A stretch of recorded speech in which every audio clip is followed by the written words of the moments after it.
પબ્લિકમાં જઈ રહ્યો છું, મારી સામે 3-4 જણા આવી રહ્યા છે અને લિટરલી મને જોઈ રહ્યા છે, તો પણ હું અત્યારે પબ્લિકમાં બ્લોગ બનાવી રહ્યો છું, કેમ કે મારે કંઈક કરવું છે, મારે કંઈક આગળ જવું છે. બધાને ખબર જ હશે કે અત્યારે સોશિયલ મીડિયામાં કેટલું પાવર છે. તો એ બધી શરમ છે એ છોડી અને આ બધું છે એ જોવાનું નહીં કે સામેવાળો શું વિચાર છે, આ શું કરે છે.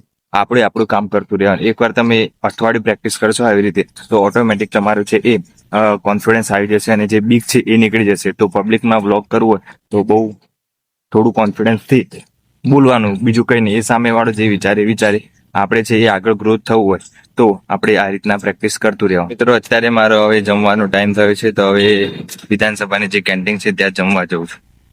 મિત્રો, તમે જોઈ શકો તડકો કેટલો બધો છે અત્યારે. ઓ બાપરે, ખતરનાક ગરમી પડી રહી. નજીક જે છાયડો છે છાયડામાં જવું, તડકો બહુ બધો લાગે છે. એટલે આ વિધાનસભામાં ફરવાનું એટલું બધું હોય છે, આમ લાંબુ 1 કિલોમીટર 2 કિલોમીટર જેટલું. આ બ્લોક થી પેલા બ્લોકમાં જોયું તો બી એટલું બધું લાંબુ હોય છે એટલે થાકી જવાય છે. એ ઉતારવાના ચક્કરમાં મોબાઈલ એટલો બધો હીટ થઈ રહ્યો છે અત્યારે કે વિડીયો બંધ કરાવી દે છે ઓટોમેટિક. વાહના અંદરથી જવાય છે, અંદર બેઝમેન્ટથી. વિધાનસભાનું ભીતર આવું છે ભાઈ, મસ્ત ગાર્ડન બનાવેલું છે, બધા છોડવા લગાવેલા છે. તો આ કંપનીની એક્ટિવા લઈ લીધી છે અને સામે 4 નંબરનો ગેટ છે, ત્યાંથી પેલી બાજુ જવાનું છે મારે, ઓલ્ડ સચિવાલય.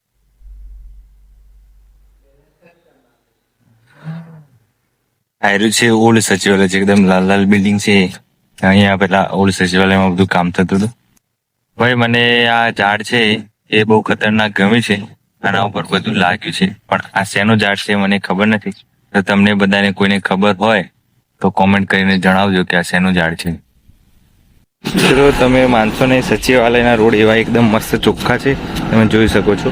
આવા રોડ છે એ આપણે ત્યાં રસ્તા ઉપર હોય બહારની સાઈડ તો માનીએ, બાકી વિધાનસભાની અંદર એકદમ ચોખ્ખા પાણી, પેટનું પાણી પણ ના લે એવા રસ્તા છે આ બધા. સચિવાલયની લાઇટિંગો ચાલુ થઈ ગઈ છે સાંજની. સાંજના 6 વાગ્યા છે અને અત્યારે હું જઉં છું ઘરે હવે, અને સાંજ પડી ગઈ છે. બધા ઓફિસરો હવે ઘરે જશે. બધા કેવા મસ્ત ટિફિન લઈને આવે, સાંજના જાય છે 10 થી 6 માં.